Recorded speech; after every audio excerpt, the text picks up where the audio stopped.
2 filles à la maison. Elles dorment encore. Les filles dorment encore. De toute façon, il n'y a que 5 places dans la voiture. Et eux, comme ils sont réveillés, on les a tous embarqués. Tu les as jusqu'à toutes les vacances? Oui, jusqu'en début début novembre, je pense. Pour l'instant, je ne sais pas encore, mais peut-être début novembre. Et Mathieu va rester à la maison. Je serai très gosse à la maison.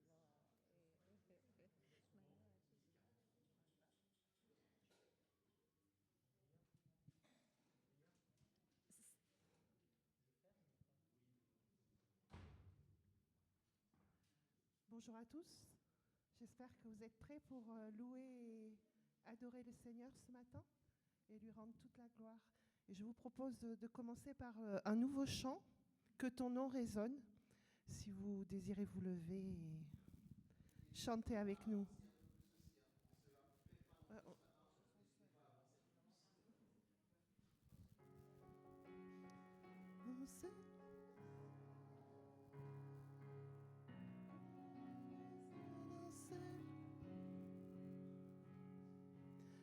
Que ton nom résonne en ce lieu.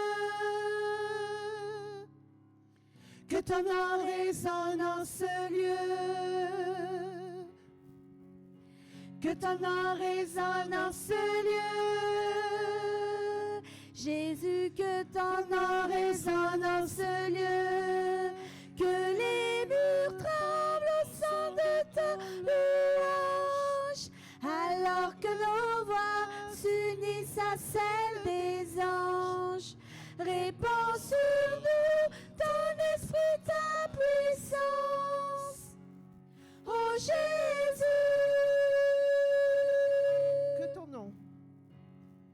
que ton nom résonne en ce lieu. Que ton nom résonne en ce lieu. Que ton nom résonne en ce lieu. Jésus, que ton nom résonne en ce lieu. Que les murs tremblent au son de nos louanges. Alors que nos voix s'unissent à celles des anges. Répands sur nous ton esprit, ta puissance. Oh Jésus,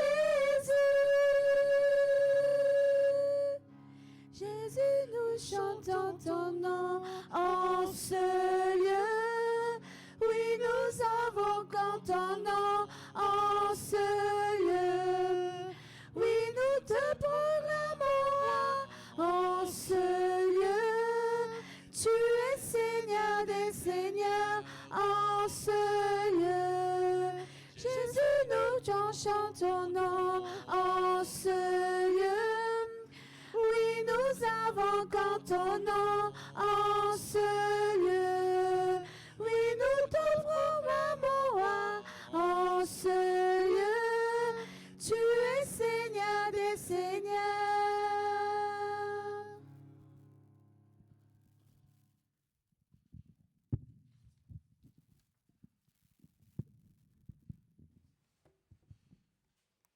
La grâce et la paix vous sont données de la part de Dieu, 3 fois saint, Père, Fils et Saint-Esprit.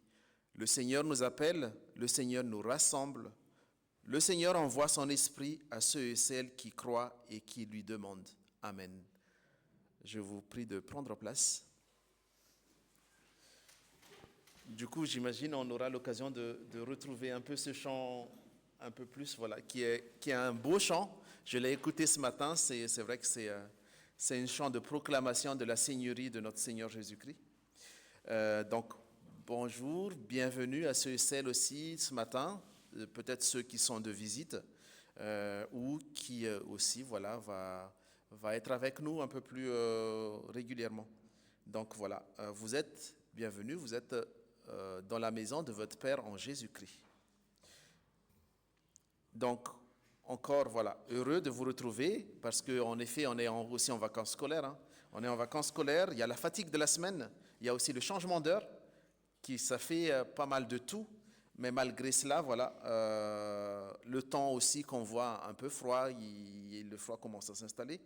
Malgré cela, du coup, Dieu nous a mis au cœur ce matin la joie et la motivation de nous lever pour être présents justement à ce culte. Donc, rendons-lui témoignage et louange à celui qui a un projet de vie pour chacun de nous, celui qui est notre Père, notre frère, notre protecteur et notre consolateur. Prions.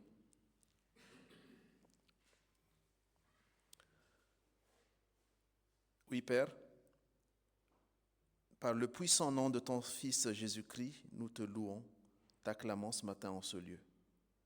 Merci, Père, de nous donner ce moment privilégié où nous pouvons se réunir en toute liberté, en toute joie, pour te rendre grâce et te dire nos reconnaissances ce matin en ce lieu qui est ton temple, où tu nous réunis ce matin. Tu réunis tes fidèles et ceux et celles qui ont soif de te connaître et de connaître tes projets de vie pour eux. Oui, nous invoquons le nom puissant de ton Fils Jésus-Christ, notre Sauveur, ce matin, pour que son nom résonne en effet en ce lieu. Lui à qui, Père, tu as donné tout pouvoir et qui était et qui est avec toi depuis la nuit des temps. Oui, que le nom puissant de Jésus-Christ résonne en ce lieu comme l'a annoncé le chant tout à l'heure. Que nos murs tremblent au son de nos louanges et que nos voix s'unissent à celles des anges pour proclamer ensemble ce matin que Jésus-Christ est Seigneur des Seigneurs en ce lieu, et que toute voix qui ne vienne pas de toi se taise, Père.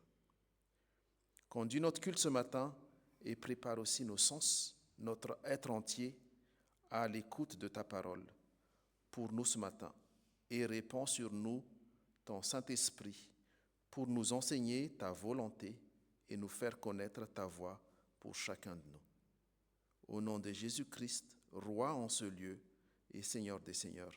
Amen. Ainsi, du coup, on a commencé par ce chant qui proclame la Seigneurie de Jésus-Christ. Et du coup, je vous invite à nouveau à vous lever pour la proclamation, pour continuer dans cet élan, pour continuer à affirmer notre foi au Dieu trois fois saint, Père, Fils et Saint-Esprit, par la lecture du symbole des apôtres. Je crois en Dieu, le Père Tout-Puissant, Créateur du ciel et de la terre. Je crois en Jésus-Christ, son Fils unique, notre Seigneur, qui a été conçu du Saint-Esprit et qui est né de la Vierge Marie. Il a souffert sous Ponce Pilate, il a été crucifié, il est mort, il a été enseveli, il est descendu aux enfers, le troisième jour, il est ressuscité des morts. Il est monté au ciel, il siège à la droite de Dieu, le Père Tout-Puissant. De là, il reviendra pour juger les vivants et les morts. Je crois au Saint-Esprit, la Sainte Église universelle, la communion des saints, la rémission des péchés, la résurrection de la chair et la vie éternelle. Amen. Telle est donc notre confession de foi. Amen. Prenons place. Bienvenue aussi à ceux qui nous ont rejoints tout à l'heure. Donc du coup, nous avons quelques annonces. Donc, comme vous savez, là, on est en période de vacances scolaires, donc on n'a qu'un seul culte à dimanche à 10h30. Et du coup, ce sera pareil aussi le dimanche prochain à 10h30. Et puis, ça reprendra en deux cultes lorsque l'école commence. Donc, pour cela, la semaine prochaine, donc, on n'a pas le culte de jeudi, pas de formation biblique des enfants et des ados également. Néanmoins, pendant cette vacance scolaire, il y a eu les camps des primaires qui s'est déroulé à Bois-Gilbert, pas très loin de Rouen. Donc, je n'ai pas encore eu l'écho complet, mais en tout cas, voilà, il y a eu pas mal de nos enfants primaires qui ont participé à ce camp et ça s'est bien déroulé. Et du coup, ce camp aussi, c'est une façon de fortifier aussi la foi, aussi la connaissance biblique de nos enfants par des études bibliques, des temps forts d'activités ensemble et aussi avec d'autres églises. Parce que du coup, le camp a été organisé avec l'église de Cergy, d'Anguin et d'autres églises de Dreux aussi. Donc du coup, voilà, c'est une dynamique qui est importante pour la construction ou le parcours de foi de nos enfants également. Donc, quelques activités néanmoins, malgré que c'est les vacances scolaires. Dans la semaine qui vient, il y a toujours le groupe de prière du mardi qui continue à 14h.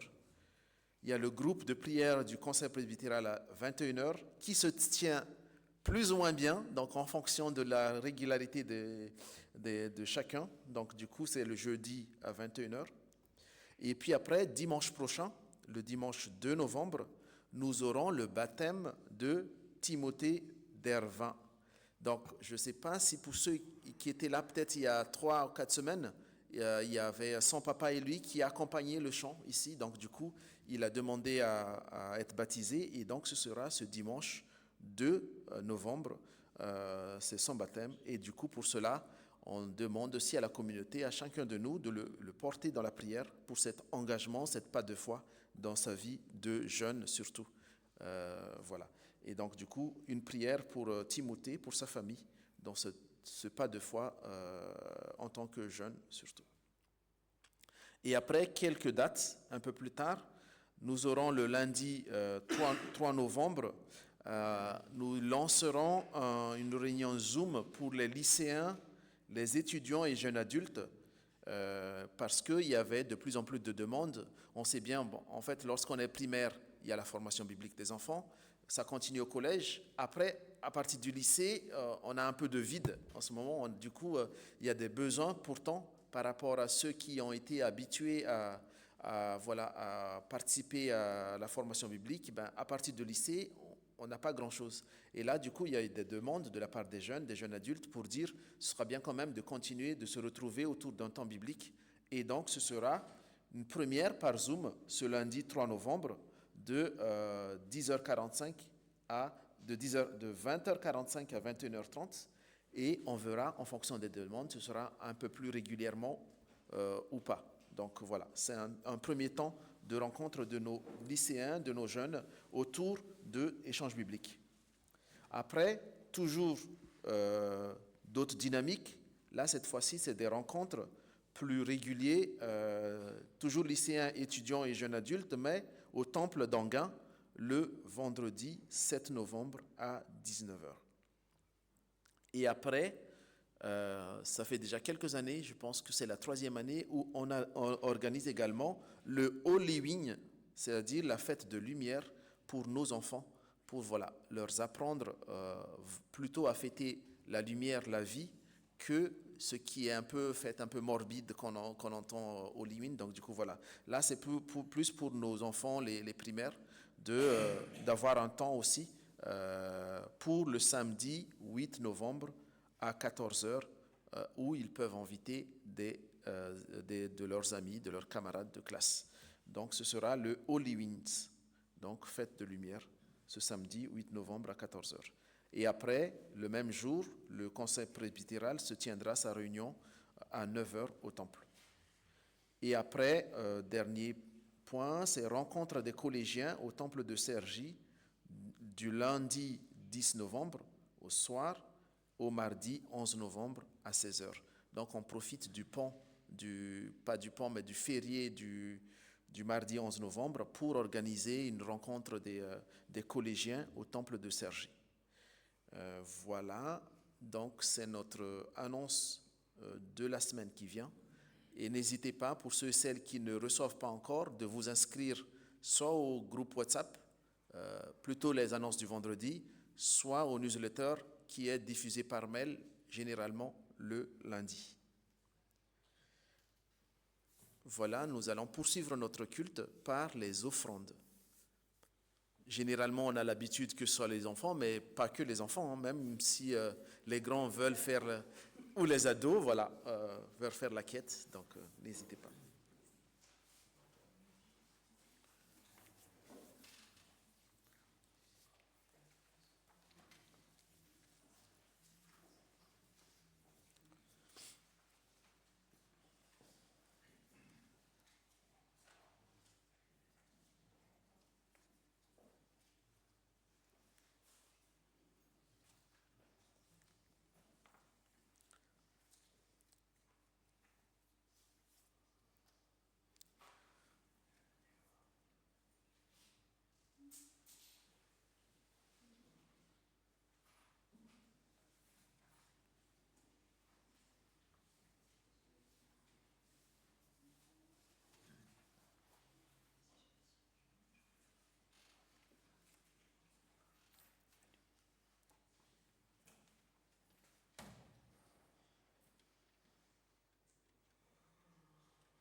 veulent bien faire la prière?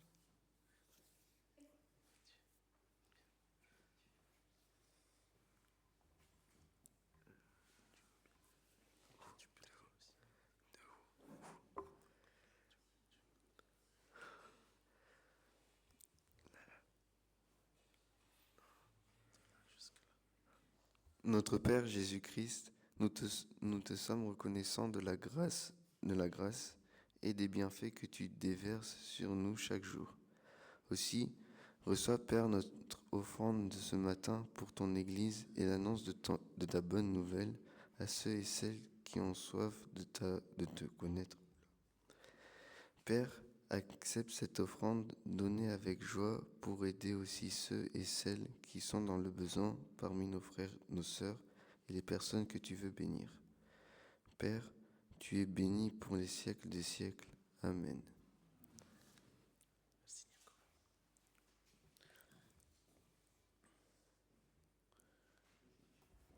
Nous avons chanté, nous avons loué. Du coup, maintenant, c'est le temps aussi de volonté de Dieu, d'écoute de sa parole, un temps aussi d'introspection pour nous, un temps de repentance également. Et en préparant le culte de ce matin, je tenais à vous lire ces paroles de Pierre dans son deuxième épître. Donc, Thomas, si tu peux nous projeter, deuxième épître de Pierre, 2 Pierre 3 à 18. C'est un peu long, mais voilà,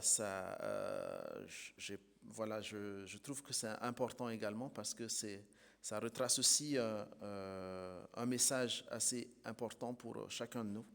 Donc on va lire 2 Pierre 3 à 18 qui dit « Enseignez par vos apôtres, sachant avant tout que dans les derniers jours, il viendra des moqueurs avec leurs railleries, marchant selon leur propre convoitise, et disant, où est la promesse de son avènement? Car depuis que les pères sont morts, toute demeure comme dès le commencement de la création. Ils veulent ignorer, en effet, que des cieux existèrent autrefois par la parole de Dieu, et de même qu'une terre tirée de l'eau est formée au moyen de l'eau, et que par ces choses le monde d'alors périt, submergé par l'eau. Tandis que par la même parole, les cieux et la terre d'à présent sont gardés et réservés par le feu pour le jour du jugement et de la ruine des hommes impies. Mais il est une chose, bien-aimés, que vous ne devez pas ignorer, c'est que devant le Seigneur, un jour est comme 1000 ans, et 1000 ans sont comme un jour. Le Seigneur ne tarde pas dans l'accomplissement de la promesse, comme quelques-uns le croient, mais il use de patience envers vous, ne voulant pas qu'aucun périsse, mais voulant que tous arrivent à la repentance. Le jour du Seigneur viendra comme un voleur. En ce jour, les cieux passeront avec fracas, les éléments embrasés se dissoudront, et la terre avec leurs œuvres qu'elle renferme sera consumée. Puisque donc toutes ces choses doivent se dissoudre, quelles ne doivent pas être là la sainteté de votre conduite et votre piété. Tandis que vous attendez et hâtez l'avènement du jour de Dieu, à cause duquel les cieux enflammés se dissoudront et les éléments embrassés se fondront. Mais nous attendons, selon sa promesse, de nouveaux cieux et une nouvelle terre où la justice habitera. C'est pourquoi, bien-aimés, en attendant ces choses, appliquez-vous à être trouvés par lui sans tache et irrépréhensibles dans la paix. Croyez que la patience de notre Seigneur est votre salut, comme notre bien-aimé frère Paul vous l'a aussi écrit, selon la sagesse qui lui a été donnée. C'est ce qu'il fait dans toutes les lettres où il parle de ces choses, dans lesquelles il y a des points difficiles à comprendre, dont les personnes ignorantes et mal affermies tordent le sens, comme celui des autres Écritures, pour leur propre ruine. Vous donc, bien-aimés, qui êtes avertis, mettez-vous sur vos gardes, de peur qu'entraînés par l'égarement des impies, vous ne veniez à déchoir de votre fermeté. mais croyez dans la grâce et dans la connaissance de notre Seigneur et Sauveur Jésus-Christ. À lui soit la gloire, maintenant et pour l'éternité. Amen. Le texte, il est un peu lent, il est un peu dur aussi, parce qu'en effet, voilà, ça parle aussi du jour du jugement dernier, du temps où on n'aime pas trop penser, parce que on a hâte, en même temps, ça nous fait peur, parce qu'on ne sait pas ce qui va arriver et ce qui nous attend. Mais en effet, ces lettres de Pierre nous rappellent qu'il faut qu'on tienne ferme. Il faut aussi, en effet, qu'on s'accroche à ce qu'on sait aussi. Ces paroles rappellent que toute chose a une fin et que la promesse de Dieu s'accomplira en son temps et que par le jugement de tous les hommes. Mais du coup, en attendant ce jour du Seigneur qui viendra au moment où on ne s'y attend pas, Pierre nous exhorte du coup de tenir ferme à notre foi, malgré les moqueries des impies, de prendre garde aux fausses doctrines et surtout que la patience de Dieu offre encore à chacun l'occasion de changer de vie et d'être sauvé. Prions.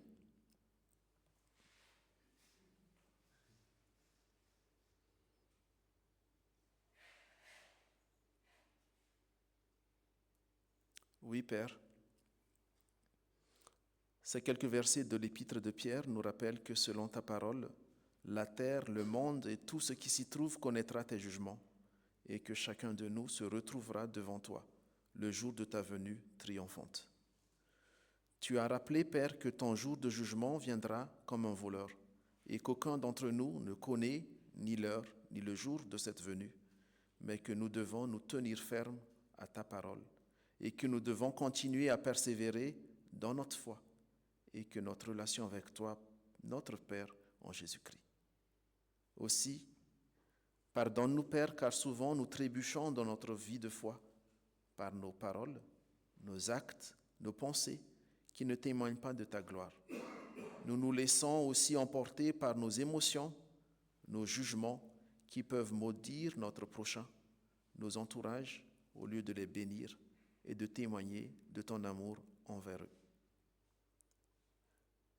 Pardonne-nous, Père, de nos attitudes aussi qui sont timides, tièdes à la proclamation de ta parole et qui n'osent pas être des témoins fidèles de ton évangile là où tu nous envoies. Aie pitié de nous, Père, et renouvelle en nous ton Esprit Saint pour qu'il soit notre guide, notre conseiller et qu'il continue à intercéder pour nous auprès de toi, notre Père. Enseigne-nous également, Père, à savoir saisir chaque occasion que tu nous donnes pour qu'elle soit un moment de bénédiction pour les autres et pour faire connaître ton évangile. Père, malgré nos faiblesses, nos fragilités, ton amour pour nous est tellement grand que tu uses d'une patience sans commune mesure pour nous laisser le temps de revenir vers toi, d'avoir l'occasion d'être sauvés, car tu ne veux la perte d'aucun d'entre nous, mais que tous soient sauvés. Merci, Père, pour ta grâce et ton amour. Au nom de Jésus-Christ, ton Fils, notre Sauveur. Amen. Ainsi donc, frères et sœurs, je vous invite à vous lever pour recevoir l'amour et le pardon de Dieu.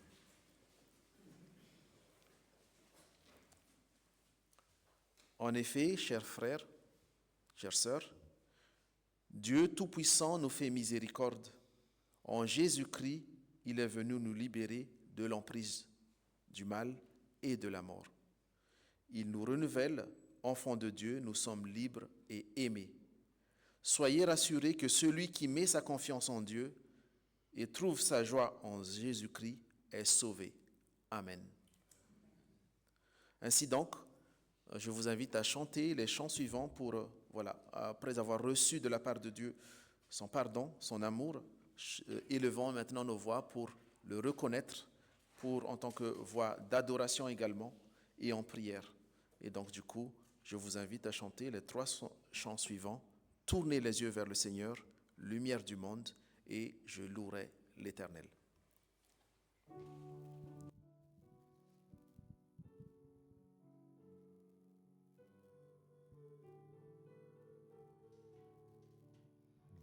Tournez les yeux vers le Seigneur et rayonnez de joie.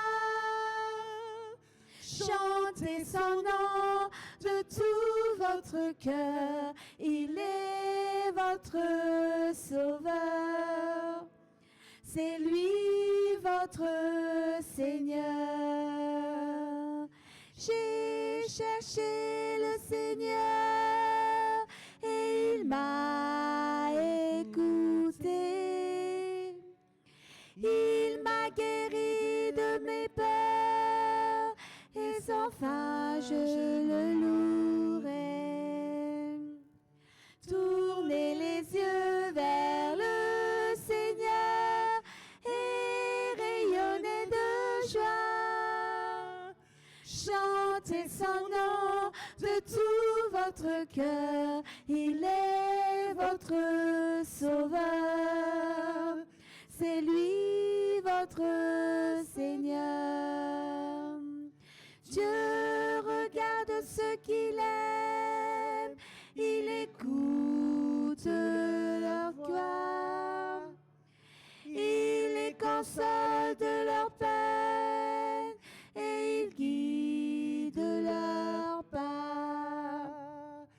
Tournez les yeux vers le Seigneur et rayonnez de joie.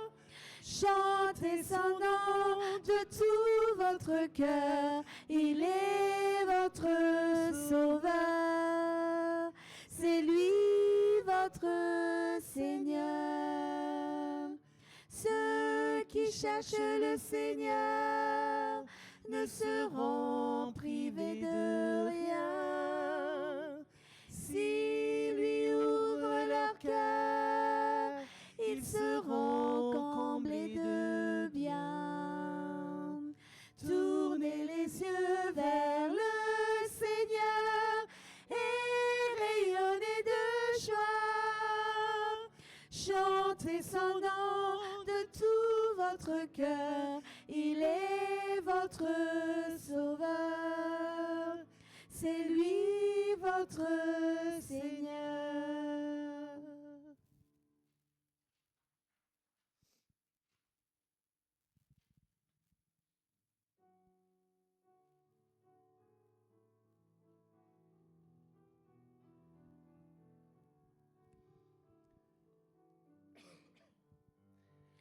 Lumière du monde venue dans l'obscurité, tu m'ouvres les yeux et je vois tant de beauté que mon cœur ému t'attend. Je sais que ma vie est en toi.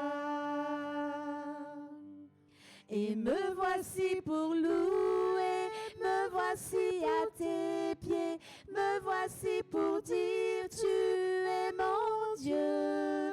Car tout en toi est beauté, tout en toi est grandeur, tout en toi est merveille pour moi. Roi éternel élevé, au-dessus de toute ta gloire resplendit dans le ciel. Tu es venu humblement sur cette terre, tu t'es donné par amour. Et me voici pour louer, me voici à tes pieds, me voici pour dire tu es mon Dieu. Car tout en toi est beauté, tout en toi est grandeur, tout en toi est merveille pour moi. Et je ne pourrais imaginer le prix payé pour mon péché. Non, je ne pourrais imaginer le prix payé pour mon péché. Et me voici pour louer, me voici à tes pieds, me voici pour dire tu es mon Dieu. Car tout en toi est beauté, tout en toi est grandeur, tout en toi est merveilleux pour moi.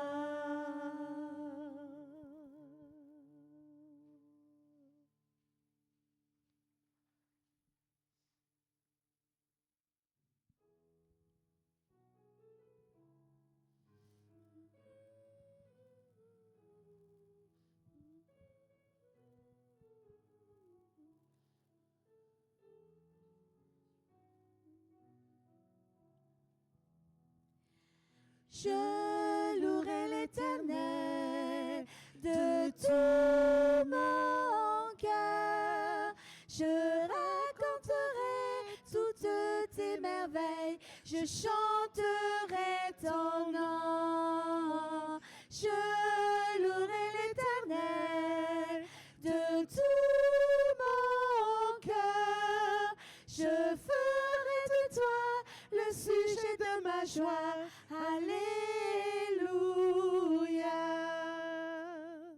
Je louerai l'Éternel de tout mon cœur. Je raconterai toutes tes merveilles. Je chanterai ton nom. Je louerai l'Éternel de tout mon cœur. Je ferai de toi le sujet de ma joie. Alléluia.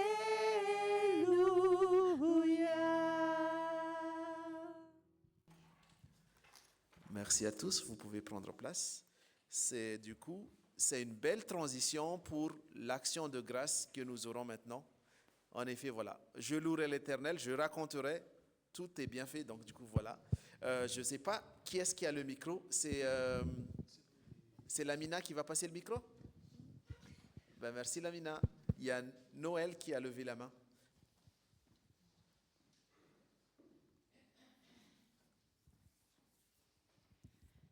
Alors, c'est parfait, je raconterai toutes tes merveilles et je louerai le Seigneur parce que, en ce moment, vraiment, chaque jour, quand je me réveille, je dis merci Seigneur, toi qui m'as donné la vie, le mouvement et l'être. Et je suis pleine de gratitude pour ma vie. Je ne sais pas ce qui arrivera demain, mais je sais qu'aujourd'hui, c'est un jour merveilleux. Et cette semaine, je peignais et ça me donnait beaucoup de bonheur. Je priais avec papa, on lisait ensemble la parole, on discutait ensemble, on chantait des cantiques. Et j'avais beaucoup de bonheur. Et je disais, merci pour ma vie d'aujourd'hui. Et c'est extraordinaire que le Seigneur me donne comme ça tant de moyens d'être heureuse au quotidien, avec plein de petits bonheurs qui s'accumulent. Ça n'empêche pas que j'ai des ennuis comme tout le monde, hein, particulièrement des ennuis dedans, mais je déborde de gratitude et c'est pour ça que ce cantique, je louerai l'Éternel, est particulièrement cher à mon cœur. Donc merci de l'avoir choisi au groupe de louanges. Merci pour ce témoignage, Noël. En effet, voilà.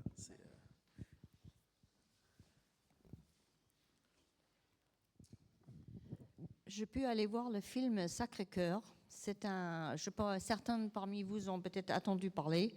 Il y a beaucoup de polémiques autour de ce film. C'est un jeune couple catholique qui a fait ce film.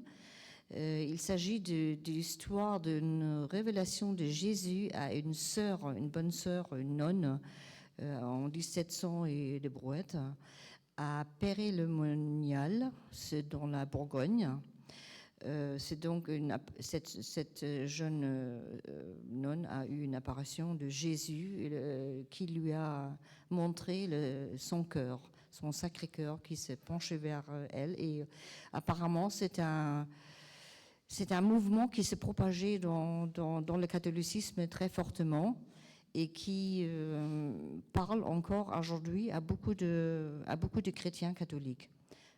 Essentiellement, évidemment, des catholiques. C'est pas du tout un film religieux, c'est pas du tout un film qui parle du catholicisme dans le sens propre du terme, mais de l'action de Jésus, par le Sacré-Cœur de Jésus, qui se penche vers des individus, qui se penche vers chaque être Et ce film, il est rempli de merveilleux messages de gens qui ont vécu une transformation, qui ont vécu que Jésus, le Sacré-Cœur de Jésus, se penche vers eux et qu'ils ont trouvé le chemin vers une vie spirituelle avec Jésus.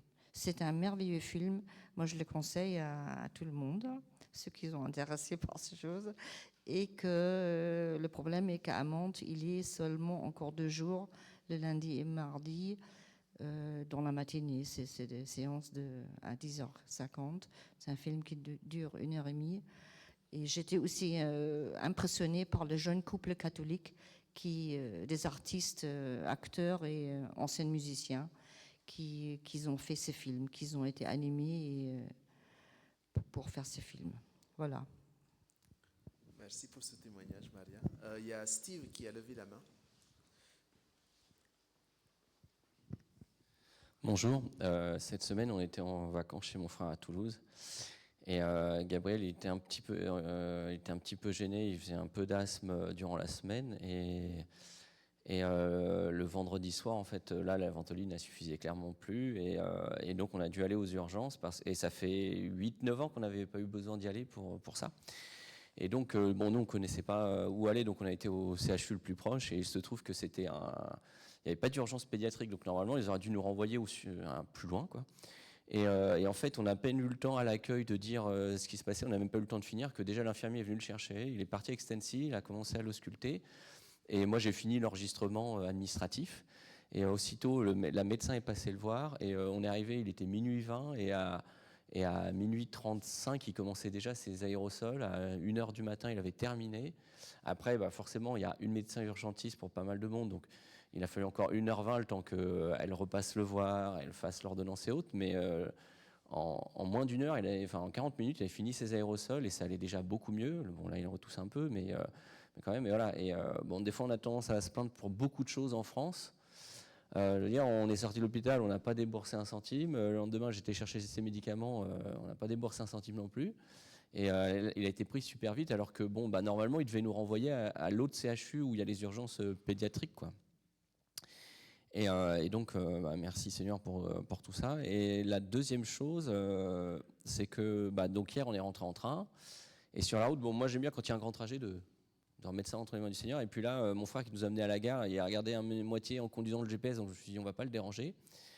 Et donc, on est arrivé comme ça, on prend le TGV, tout va bien. Et à Saint-Lazare, on loupe un train, de toute façon, c'était un peu trop juste. Donc, on attend un peu, on prend le suivant à 19h46. Et là, il s'arrête un peu partout. Et là, juste au Muro, je vois un train arrêté qui ne devrait pas être arrêté. Et là, on nous annonce qu'il y a un possible déraillement en gare de Mantes station et qu'on nous dépose à Épône. Et donc le train s'arrête à Épône, tout le monde doit sortir parce que le conducteur s'en va.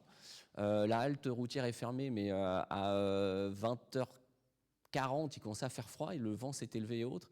Et donc là, j'essaye 2-3 personnes qui décrochaient pas, ou voilà.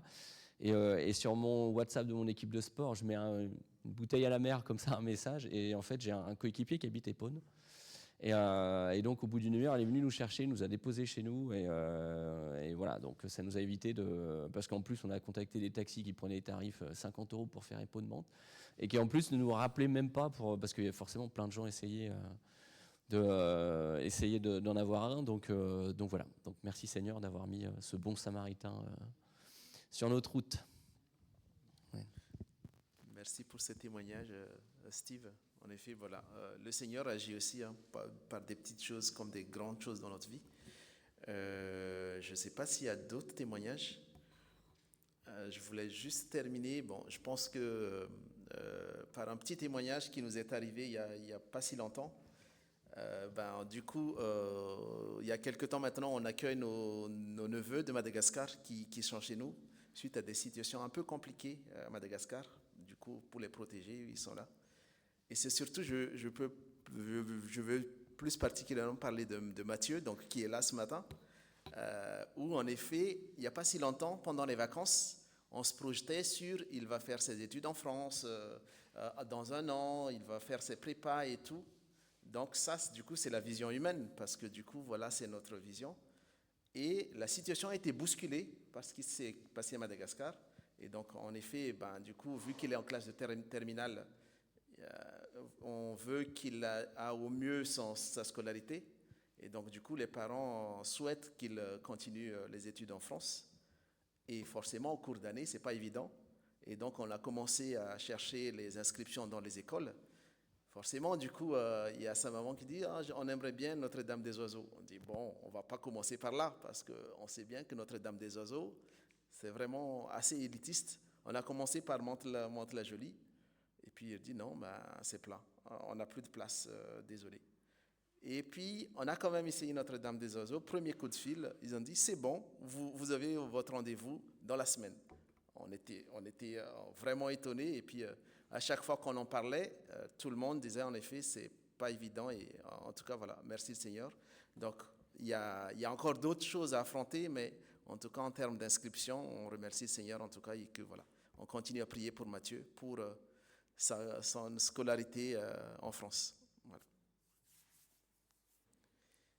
Je pense qu'on va s'arrêter là, et là je me tourne vers Annie pour le message et le texte de ce matin. Merci Annie.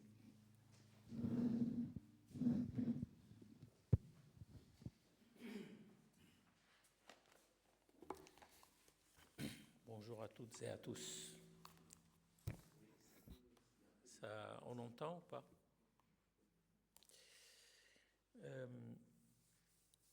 En fait, on est toujours dans le même thème, chrétien dans le monde. Que veut dire chrétien dans le monde? Et un texte qui m'a paru intéressant pour se pencher dessus, qui retrace un peu la vie de Paul, que tout le monde connaît.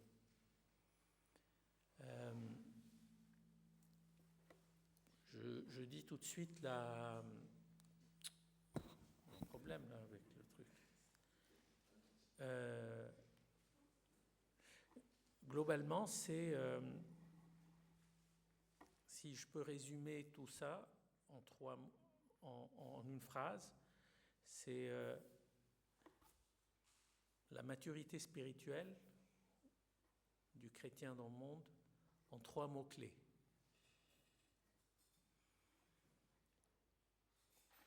Je vous invite à un petit moment de prière avant de lire le texte. Seigneur, nous voilà devant toi avec la parole qui est un trésor entre nos mains, sur lequel, lorsqu'on se penche, on trouve source à grandir et à te connaître. Merci pour ce moment et merci pour tous les autres moments que tu mets à notre disposition pour se rapprocher de toi. Donne-nous, Seigneur, aujourd'hui un élément nouveau de chez toi. Au nom de Jésus. Amen. Le texte est un peu long et je me permets de lire. Donc ça se trouve dans Philippiens 3. Je ne sais pas si tu vas le projeter, Thomas. Oui. Au reste, mes frères, réjouissez-vous dans le Seigneur. Je ne me lasse point de vous écrire les mêmes choses et pour vous, cela est salutaire. Prenez garde aux chiens, prenez garde aux mauvais ouvriers, prenez garde aux faux circoncis. Car les circoncis, c'est nous qui rendons à Dieu notre culte par l'Esprit de Dieu, qui nous glorifions en Jésus-Christ et qui ne mettons point notre confiance en la chair. Moi aussi, cependant, j'aurais sujet de mettre ma confiance en la chair. Si quelqu'un croit pouvoir se confier en la chair, je le puis bien davantage. Moi, circoncis le 8e jour, de race d'Israël, de la tribu de Benjamin, hébreu, né d'hébreu, quant à la loi, pharisien, quant aux zèles, persécuteurs de l'Église, irréprochable à l'égard de la justice de la loi. Mais, il y a un mais. Ces choses qui étaient pour moi des gains, je les ai regardées comme une perte à cause de Christ. Et même je regarde toute chose comme une perte à cause de l'excellence de la connaissance de Jésus-Christ, mon Seigneur, pour lequel j'ai renoncé à tout. Je les regarde comme de la boue, afin de gagner de la boue, c'est-à-dire des déchets, de la poubelle. Dans d'autres traductions, c'est des déchets. Afin de gagner Christ et d'être trouvé en lui, non avec ma justice, celle qui vient de la loi, mais avec celle qui s'obtient par la foi en Christ, la justice qui vient de Dieu par la foi. Ainsi, je connaîtrai Christ et la puissance de sa résurrection et la communion de ses souffrances en devenant conforme à lui dans la mort pour parvenir, si je puis, à la résurrection d'entre les morts. Ce n'est pas que j'ai déjà emporté le prix ou que j'ai déjà atteint la perfection, mais je cours pour tâcher de le saisir, puisque moi aussi j'ai été saisi par Jésus-Christ. Frères, je ne pense pas avoir saisi, mais je fais une seule chose. Oubliant ce qui est en arrière, me portant sur ce qui est en avant, je cours vers le but pour emporter le prix de la vocation céleste de Dieu en Jésus-Christ.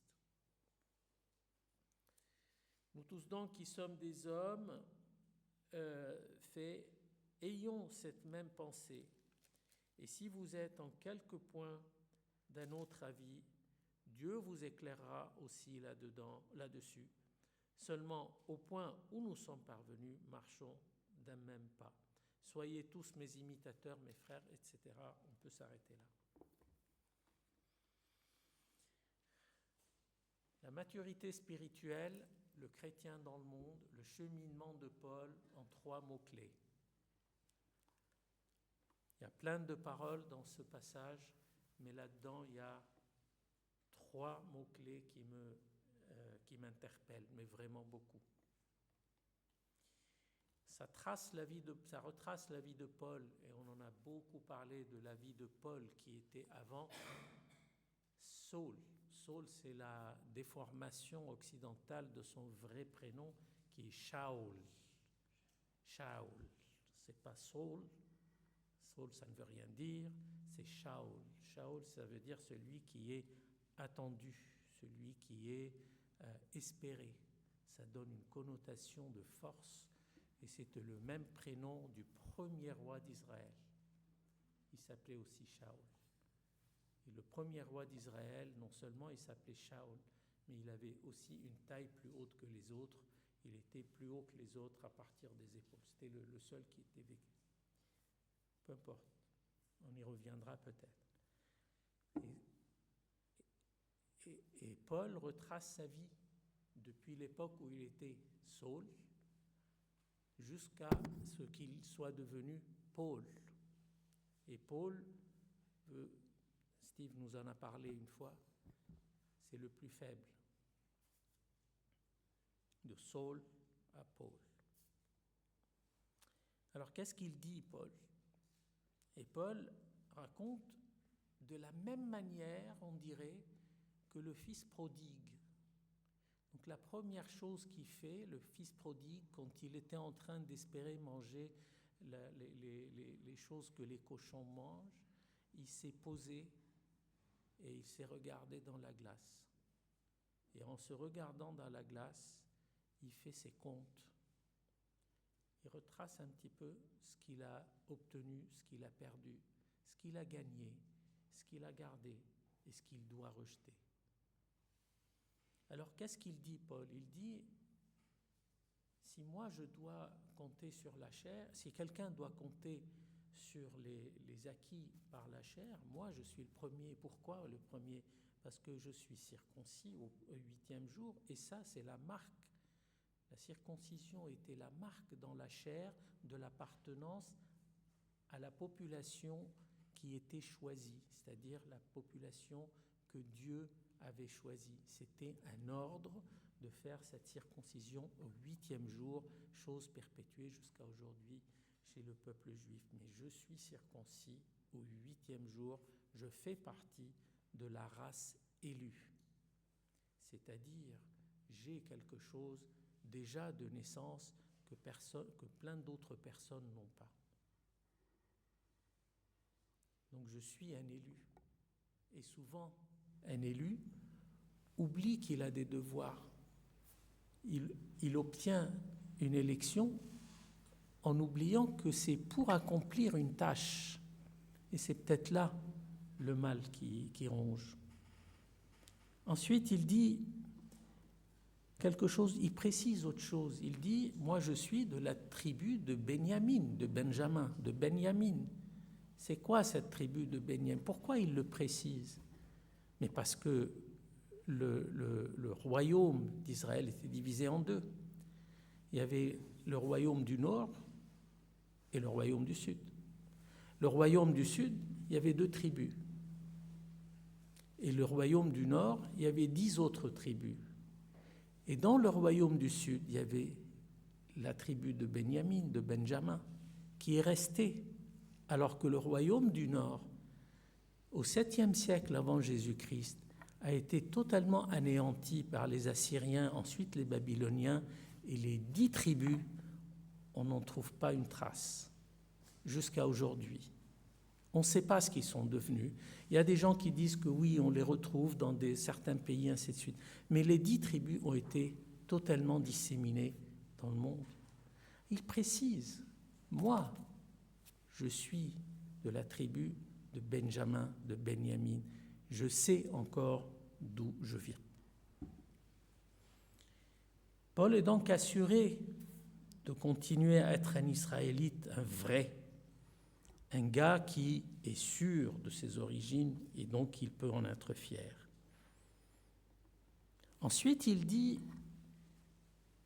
il continue, on ne peut pas s'attarder sur chaque mot, et comme le fils prodigue, encore une fois, en faisant ses comptes, il dit « Qu'est-ce que j'ai gagné avec tout ça ?» Il fait ses comptes, et c'est peut-être le premier mot-clé que Paul, dans sa vie, seul, pour devenir Paul, la première chose, il fait ses comptes. Il se regarde dans la glace et il fait ses comptes. Qu'est-ce que j'ai? Qu'est-ce que ça m'apporte? Et qu'est-ce que ça me fait gagner?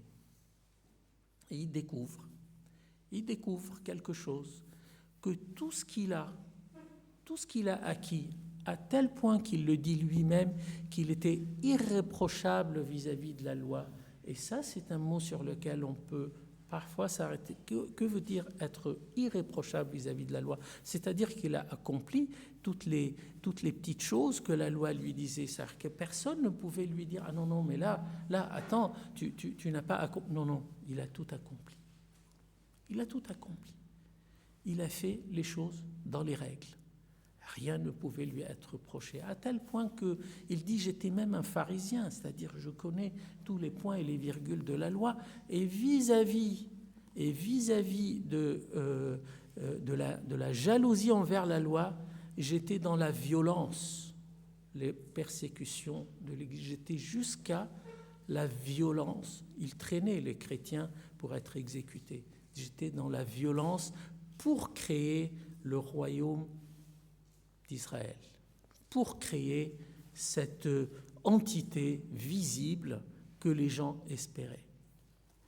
Et puis il dit, tout ça, je l'ai regardé. Et en regardant ça, de quoi je me rends compte?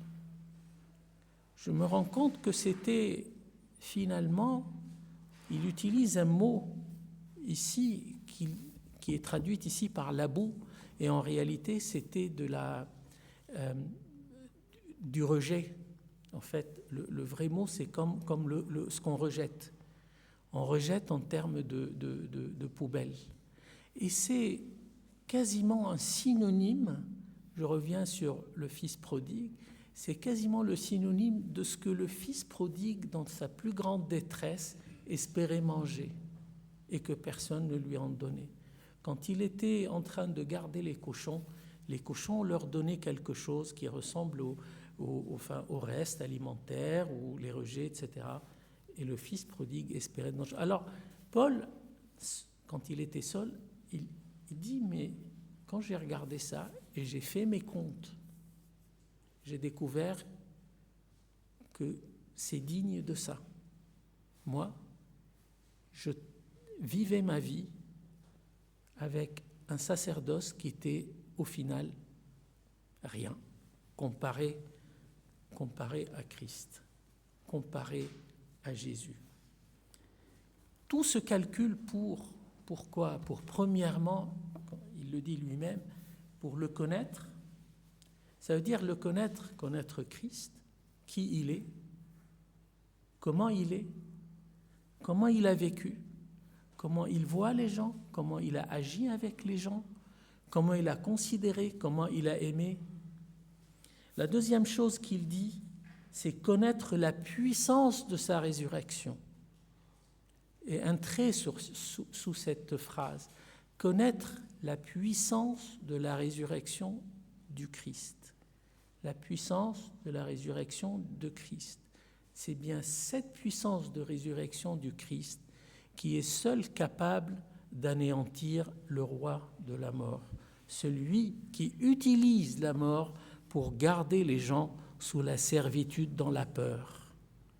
Donc ça anéantit cette chose qui est la peur, qui domine les êtres humains, qui domine les nations, qui fait en sorte que les gens se regardent d'un mauvais œil.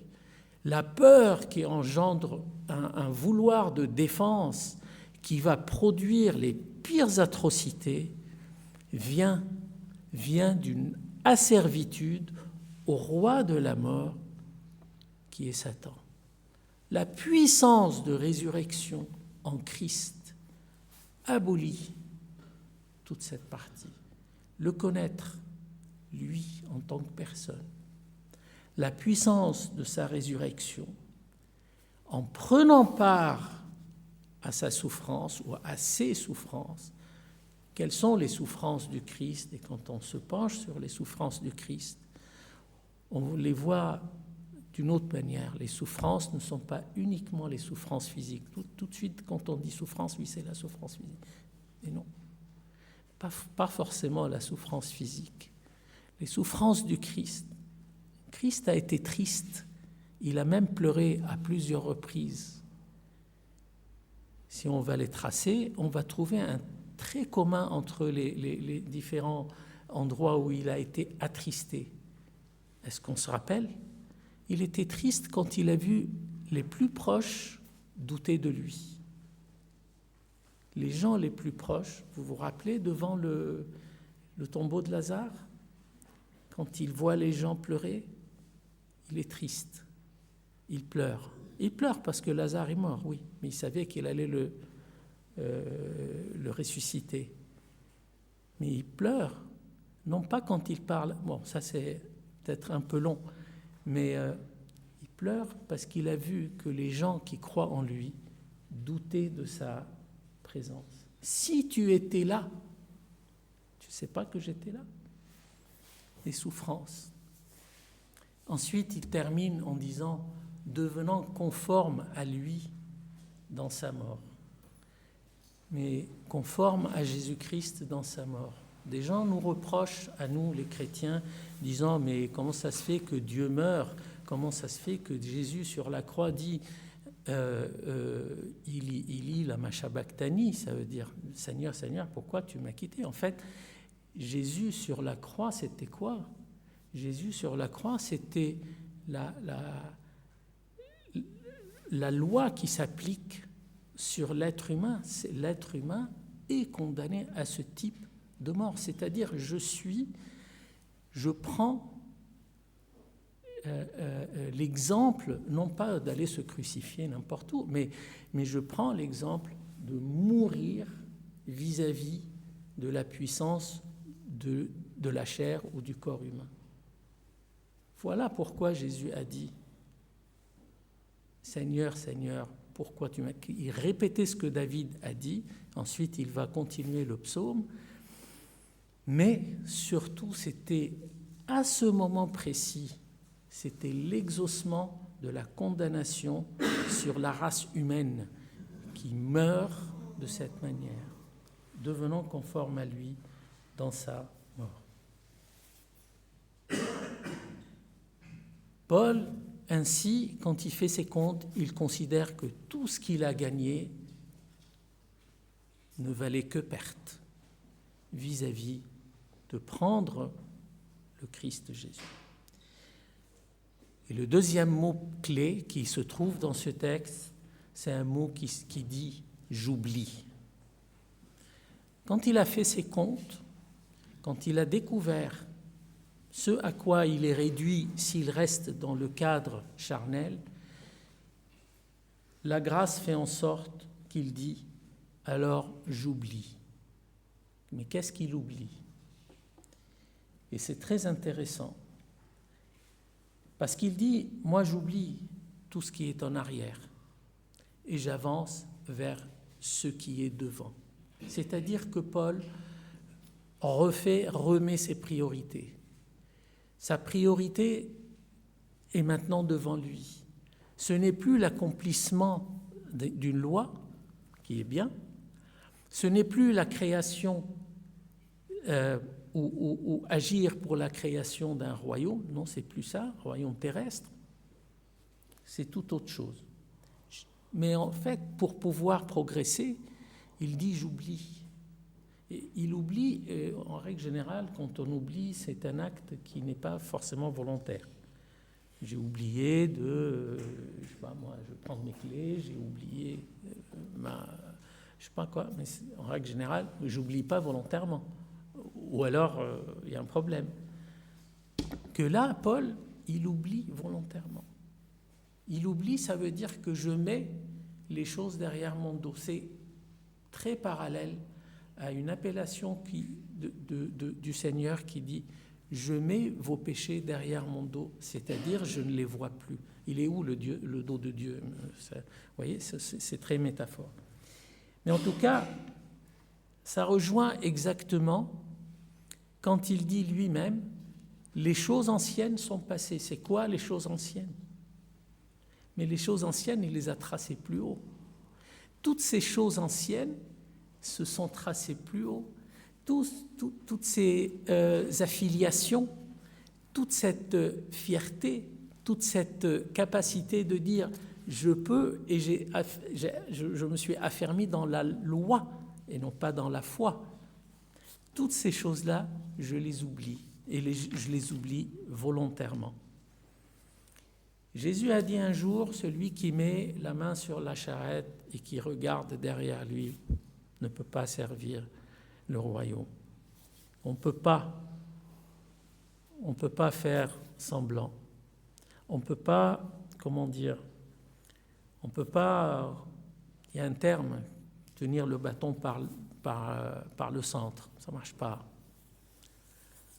Il met derrière lui toutes ces choses-là. Mais toutes ces choses-là, c'est aussi les choses qui le retiennent charnellement. Alors, je me permets, si ce n'est pas trop pénible, une toute petite lecture qui se trouve dans Colossiens 3 et qui dit quoi, de 5 à 11 ? Faites donc mourir ce qui, dans vos membres, est terrestre, la débauche, l'impureté, les passions, les mauvais désirs et la cupidité qui est une idolâtrie. C'est à cause de ces choses que la colère de Dieu, d'ailleurs tu as lu des choses semblables, toi Andrea, c'est à cause de ces choses que la colère de Dieu vient sur les fils de rébellion, parmi lesquels vous marchiez autrefois, lorsque vous vivez dans ces péchés. Mais si on s'arrête là, on dit oui, effectivement, il va falloir faire de l'épuration de certaines choses. Mais je ne crois pas que le point soit là. Mais maintenant, renoncez à toutes ces choses, à la colère, à l'animosité, à la méchanceté, à la calomnie, aux paroles équivoques qui pourraient sortir de vous. Ne mentez pas, c'est très important ça. Ne mentez pas les uns aux autres, vous étant dépouillés du vieil homme et de ses œuvres, et ayant revêtu l'homme nouveau qui se renouvelle dans la connaissance selon l'image de celui qui l'a créé. Il n'y a ainsi ni grec, ni juif, ni circoncis, ni incirconcis, ni barbare, ni scythe, ni esclave, ni libre, mais Christ est tout et en tous. Vous avez été dévêtus de l'ancien être avec tout ce que ça représente. Il dit, revêtu d'un nouveau, c'est-à-dire devenu une personne nouvelle. Mais alors, il commence par dire quelque chose sur laquelle vraiment on peut s'arrêter. Ne mentez pas les uns aux autres. Pourquoi il dit ne mentez pas? Parce qu'on peut on peut se mentir à soi-même en premier lieu et se dire oui, je peux ou je veux. Le mensonge. Vous connaissez l'hypocrisie religieuse? On peut se mentir les uns aux autres. On peut mentir. Est-ce que vous savez que dans un autre endroit, il dit l'amour doit être sincère? Est-ce que l'amour peut être trompeur? Est-ce qu'il peut ne pas être sincère? La réponse est oui. La réponse est oui, parce que l'amour, il peut être intéressé, mais l'amour, il doit être vrai. Ne mentez pas. On peut mentir, se mentir aux uns et aux autres, mais on ne peut pas lui mentir. Pourquoi il dit ne mentez pas? Parce que mentir vient mentir surtout dans un contexte de foi et de croyance, vient surtout quand il y a un contraste ou quand il y a un conflit entre ce que la foi nous emmène à dire et ce que la société nous demande de faire. La société, c'est les uns et les autres aussi. Ne mentez pas.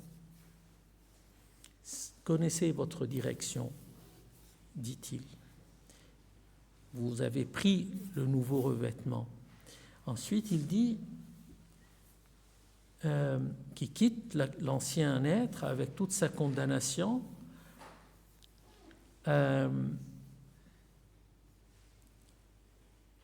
Et il parle qui se renouvelle en permanence. Il prend le nouveau revêtement qui se renouvelle selon l'image de son Créateur. C'est quelqu'un qui ne stagne pas. C'est quelqu'un qui ne reste pas sur ses acquis. C'est quelqu'un qui est en perpétuel mouvement, c'est-à-dire ma compréhension change d'un jour à l'autre. En progressant dans la parole et par la prière, progression. Je comprends quelque chose aujourd'hui, mais que je vais la relire dans 1 an, ou 2, ou 3, ou 5, ou 10, ou peu importe. Et puis d'autres perspectives vont s'ouvrir. Et d'autres moyens d'appréhender la parole vont aussi s'ouvrir. Tout en restant dans ce cadre, tout en restant soumis à l'esprit, mais je renouvelle tous les jours, je renouvelle en permanence, je me renouvelle moi-même et je renouvelle mes connaissances selon l'image de son Créateur. Et donc le but change, le but de Saul, qui était Saul, en devenant Paul, et le processus de changement fait en sorte que son but a changé. Tout comme Jésus qui a dit que quiconque quitte père, mère, frère et sœur recevra le centuple. Ce n'est pas un gain matériel, on l'a bien compris. C'est pour dire qu'il ne faut pas s'attacher à quelque chose qui nous maintient en permanence. Comme quelqu'un lui a dit « Je veux bien te suivre, mais laisse-moi d'abord dire au revoir à mes proches. Je veux bien te suivre, mais laisse-moi aller enterrer mon père. » Il leur a dit « Laisse les gens faire. Viens me suivre, viens proclamer le royaume. » Le troisième mot pour finir, c'est « je m'efforce » ou « je recherche » ou « je quête ». Qu'est-ce qu'il dit, Paul? Ce n'est pas que j'ai déjà emporté le prix ou que j'ai déjà atteint la perfection, mais dans ce texte-là, c'est « je cours ». Et « je cours », le mot, il est peut-être pas le mot exact, mais le mot exact, c'est avancer dans la quête. C'est quelqu'un qui progresse dans la recherche. C'est une dynamique. Je vais progresser, ayant fait mes comptes, ayant laissé derrière moi ce qui est non seulement inutile, mais qui est poubelle. Maintenant va s'engendrer le processus de progression par le fait d'avancer dans la recherche et dans la quête. Mais dans la quête de quoi? Non pas d'un paradis, il ne dit pas ça. Non pas d'un, encore une fois, certainement pas d'un royaume X ou Y. Même pas paradis, hein. Il ne parle même pas de... Non, il dit le but unique ou le prix unique dont il parle, c'est la vocation céleste ou de l'appel céleste de Dieu en Jésus-Christ. Qu'est-ce que veut dire ces mots? C'est-à-dire, je suis devenu maintenant un quêteur permanent de cette vocation céleste, de cet appel divin qui est l'appel de la grâce. C'est-à-dire que en permanence, je, Paul, recherche à accomplir cette vocation de Dieu qui est l'appel envers la grâce. Pour comparer ça, tout à l'heure, je regardais la télé avant de partir et il y avait, je suis tombé sur un des programmes, on a regardé un petit peu ensemble, les gens dans une partie de l'Amérique qui s'appelle l'Alaska, et ils étaient en train de chercher de l'or. Bon, il n'y a pas de secret, ils sont en train de fouiller pour trouver de l'or. Mais alors, je me suis dit, c'est un peu ça le processus dans la tête, c'est le fait de se donner tous les moyens. Donc il fait froid, il pleut, il y a de la neige, il y a des ours à côté, ou je sais pas, peu importe. Le but était de trouver quelques graines d'or. Donc quand ils trouvaient de l'or, alors là c'était la grande fête bien entendu. Mais revenons sur le sens du mot de la quête ou de la recherche ou du progrès dans lequel s'inscrit Paul après avoir fait ses comptes, après avoir mis derrière son dos ce qui était inutile, et maintenant il progresse dans cette quête. Et je me permets une dernière lecture, c'est dans 2 Corinthiens 5.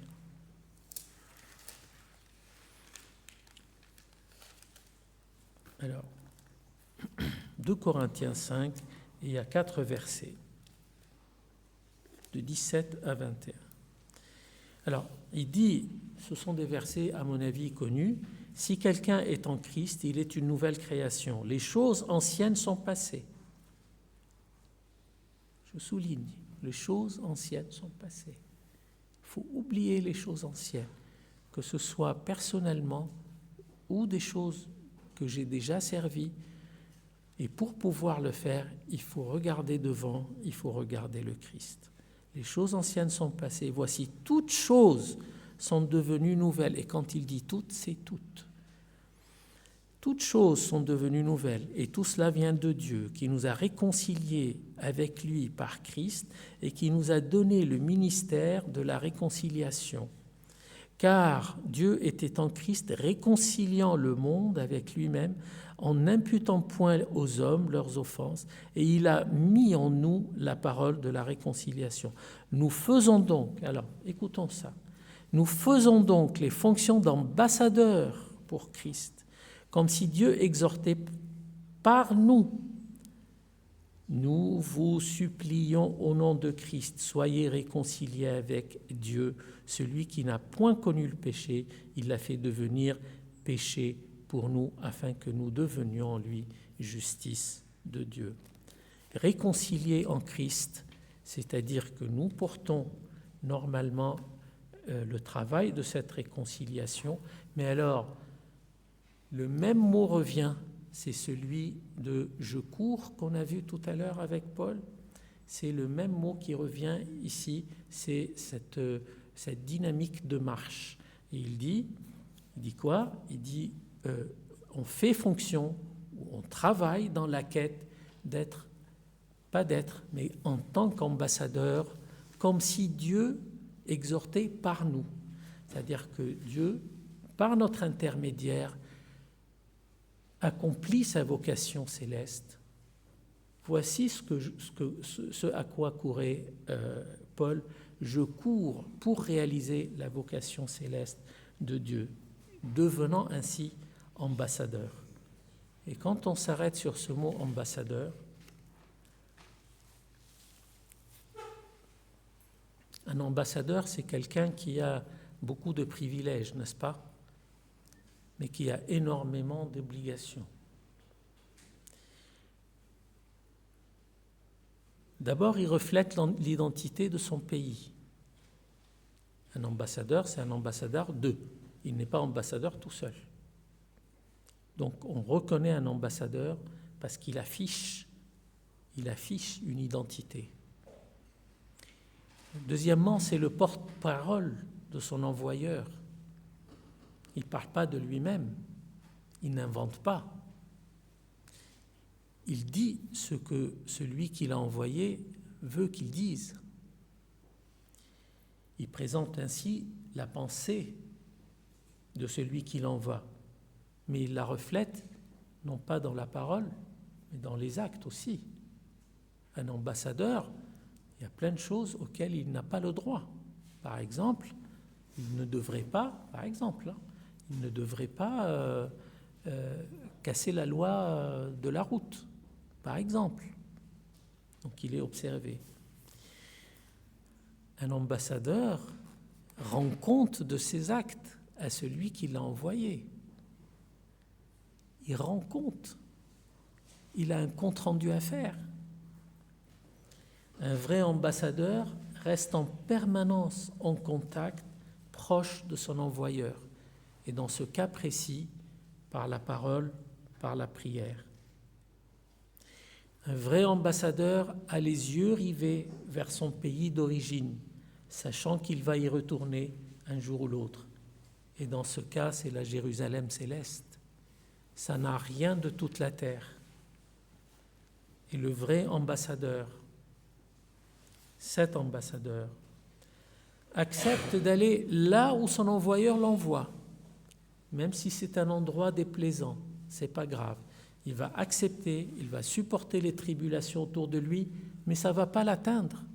Il ne va pas en avoir peur, parce qu'il sait qu'il appartient à un autre endroit, et cet autre endroit, il sait ce que ça vaut, et il est sûr qu'il va y aller un jour ou l'autre. Agissons donc, qu'est-on donc en tant qu'ambassadeur, comme si Dieu exhortait par nous. Vous vous rendez compte de la responsabilité? Être témoin, c'est être des ambassadeurs, comme si Dieu, dans tous les actes, les paroles, la façon d'être, et ça me revient une histoire que je vous raconte très rapidement. C'est que j'ai raconté à Vienne plusieurs fois. Mais c'est quelqu'un qui un jour a voulu, étant jeune, comme les jeunes, et puis il dit, moi je veux devenir pasteur. Très bien. Donc il va voir quelqu'un, un autre plus âgé que lui, pasteur, et il va lui dire la chose suivante. Voilà, moi quand je serai grand, je veux devenir pasteur. Et le gars lui dit, très très bien, c'est la meilleure vocation, mais fais attention à une chose. Chaque personne qui va chuter, trébucher à cause de toi, tu vas être obligé de rendre compte de cette personne-là. Est-ce que tu es prêt à prendre ça? Il a décidé de ne pas être pasteur. Il a fait prof, pour vous dire. C'est une histoire vraie. Donc, se devenir d'être ambassadeur comme si Dieu exhortait par nous est à la fois un énorme privilège, mais aussi une énorme responsabilité. Donc voici en quelques mots, je reviens sur Saul, le premier, Saul, le deuxième qui devient Paul. Saul le premier est resté dans ce cadre charnel. Il est resté roi. Il est devenu roi. Il était roi d'un royaume terrestre. On sait comment il a terminé ce Saul, ce grand homme, beau, etc. L'autre Saul, par l'effet de la grâce et par la soumission à la parole, en devenant adhérent à Jésus-Christ, s'est transformé en Paul le plus faible, certes, mais qui a trouvé le vrai trésor. On a entre nos mains et devant nous la possibilité, on a cette grâce de devenir des Pauls. Seulement voilà, le chrétien, il y a plusieurs façons, mais il y a essentiellement ici 3 mots-clés. Faire ses comptes, savoir ce qui est valable, ce qui n'est pas valable, mettre derrière son dos et oublier ce qui le tire vers le bas, et ensuite progresser dans la quête et avancer dans la connaissance de celui qui nous a envoyés en devenant des ambassadeurs.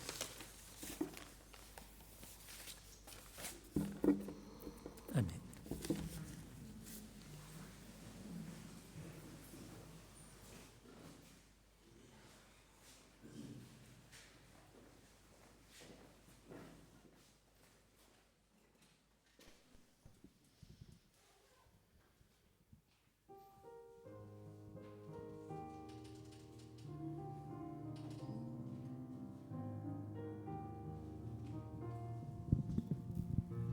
Bénis Dieu,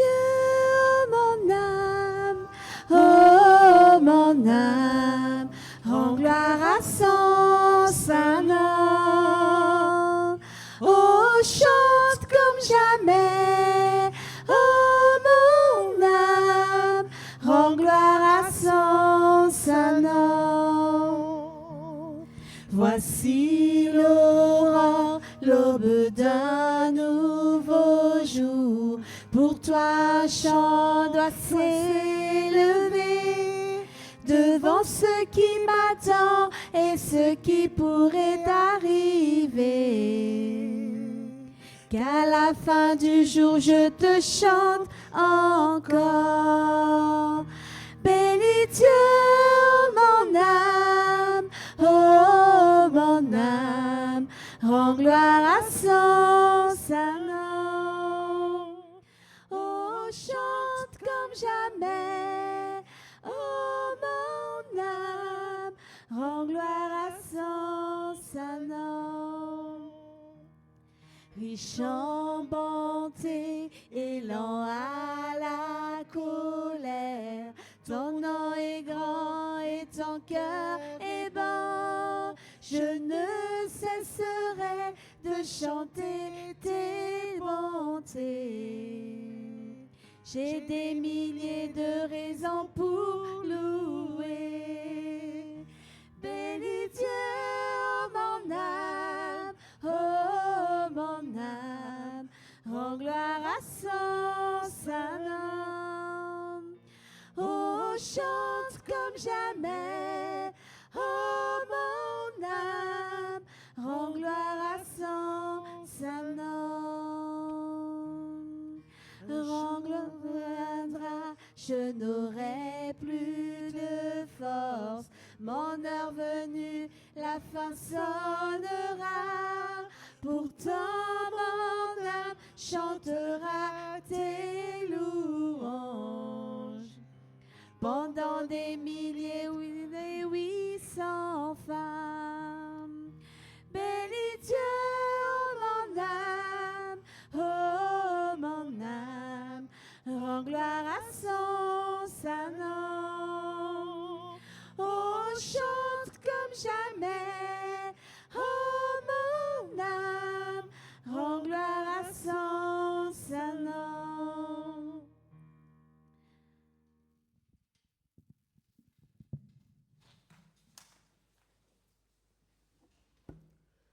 Prenez place.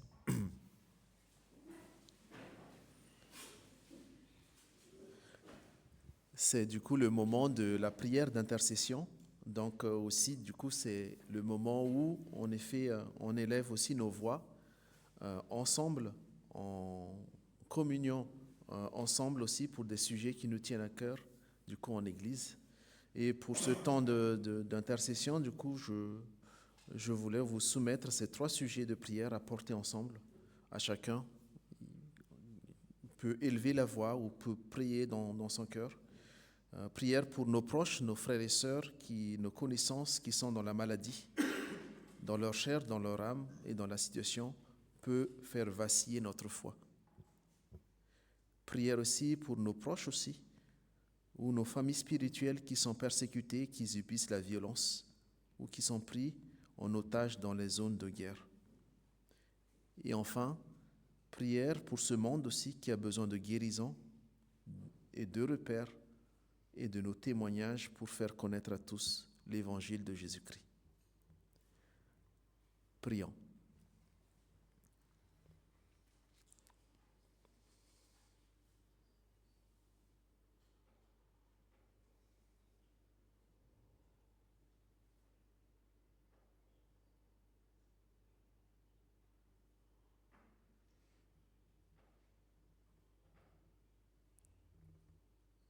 Ô Père, nous élevons nos voix ce matin pour intercéder ensemble pour nos proches, nos connaissances qui sont malades et dont, en effet, nous nommons aussi les noms dans le secret de nos cœurs.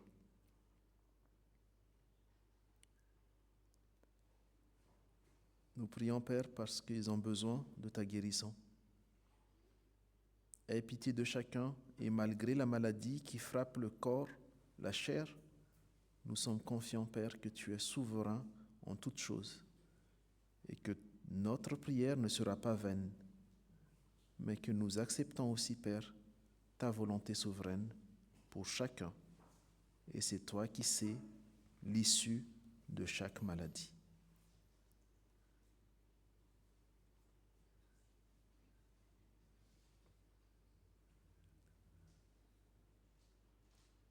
Oui, Père, nous continuons aussi à prier ce matin pour nos frères, nos sœurs chrétiens qui sont persécutés à cause de leur foi ou parce qu'ils sont différents car ils vivent selon ta volonté en proclamant ta seigneurie et ta grandeur. Oui, Père, pour ces frères, ces sœurs, nous intercédons ce matin pour que tu viennes à leur secours, pour que tu fortifies leur foi et qu'ils sentent ta présence et ton Esprit Saint les protéger. Nous prions aussi pour ceux et celles qui subissent l'injustice, la violence, ou ceux qui vivent l'atrocité de la guerre. Nous te les remettons, Père, pour que tu puisses les protéger, les fortifier et guérir ces frères et sœurs des souffrances physiques, psychologiques et psychiques causées par ces situations et aide ces personnes à déposer leur situation à tes pieds et à se tourner vers toi, leur Père également.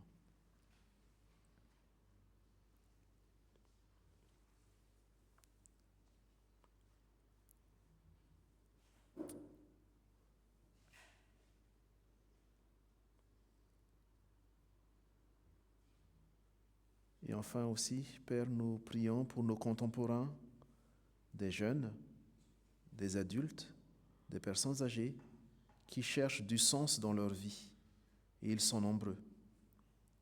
Permets à ces personnes d'être touchées par ta parole et n'endurcis pas leur cœur, Père, pour que ta parole puisse faire écho en eux et permets-nous d'avoir des occasions pour parler de toi à ces personnes qui sont en quête de sens. Nous prions aussi pour ceux et celles qui ont été blessés dans leur vie et qui se sont éloignés de toi. Pardonne ces frères, ces sœurs et accorde-leur du temps pour revenir vers toi, Père. Et nous terminons tous ensemble cette prière d'intercession par la prière que Jésus nous a enseignée. Notre Père qui es aux cieux, que ton nom soit sanctifié, que ton règne vienne, que ta volonté soit faite sur la terre comme au ciel. Donne-nous aujourd'hui notre pain de ce jour.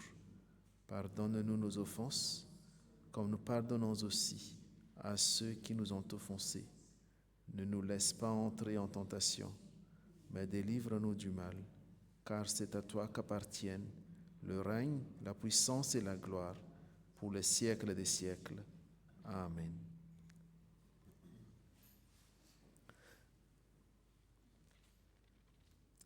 Ainsi, frères et sœurs, du coup, nous arrivons un peu au terme de notre culte de ce matin. Donc, je vous invite à vous lever pour l'envoi et la bénédiction.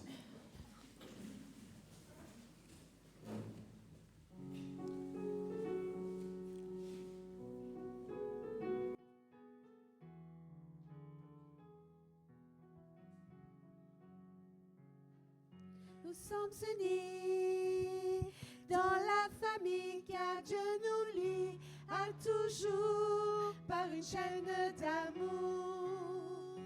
Concitoyens, nous sommes les siens car Dieu nous lie à toujours par une chaîne d'amour.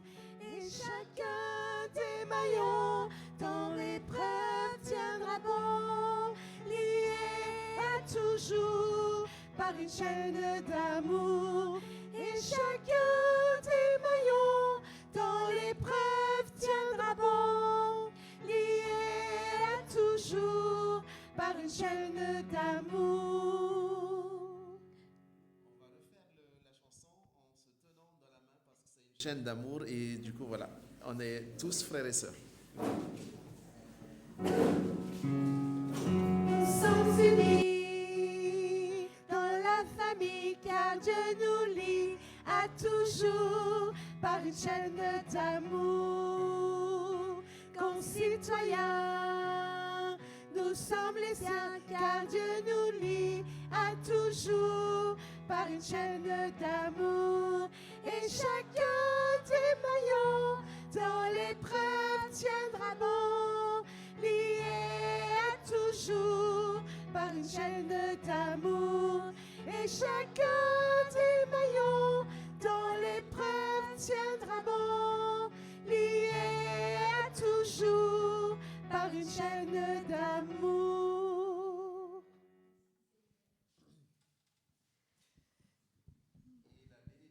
De recevoir la bénédiction de notre Père.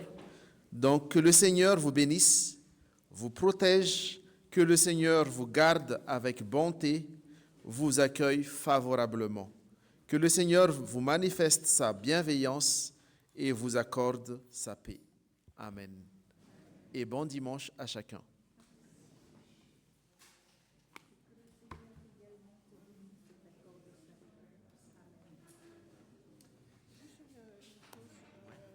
Merci Charlélie, c'est super bien. Merci au groupe de louanges. C'est top. On se met tout de suite sur le grand piano. Et quand tu veux descendre la tonalité, à chaque fois je descends d'un ton. D'accord. Ok. Ça se remet à zéro chaque fois. Non? Je sais pas si. Attends, on va Quand tu éteindre. éteins, oui, ça doit se remettre à zéro. Ouais, je pense. Je pense que par défaut, ça se remet à zéro.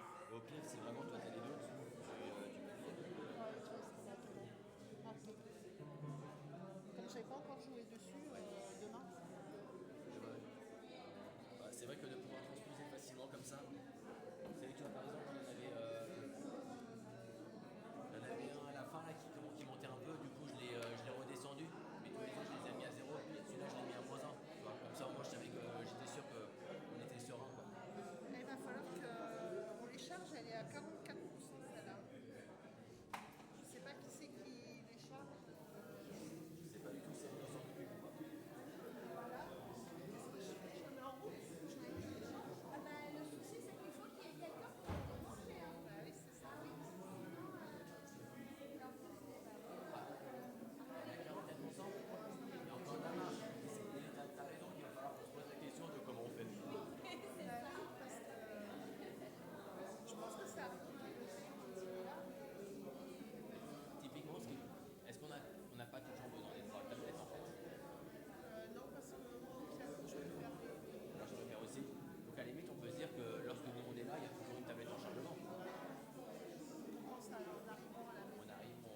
à charger, on choisit les tablettes qu'on utilise, c'est celles qu'on n'utilise pas, on les met à charger. Quoi. Et puis on regarde en fonction de la batterie, celle qui est plus. Ça tient bien la batterie.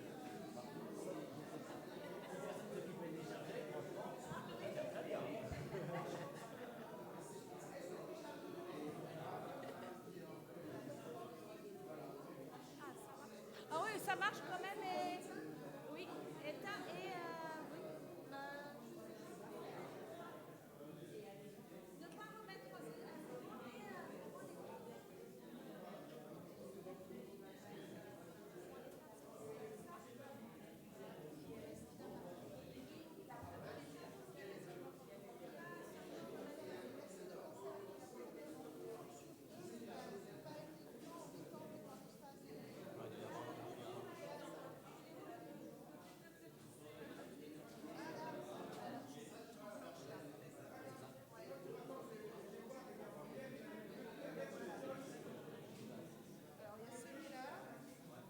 Il y en a trois normalement. Celui au fond il marche et après il avait l'air de dire celui-là c'est pas celui-là.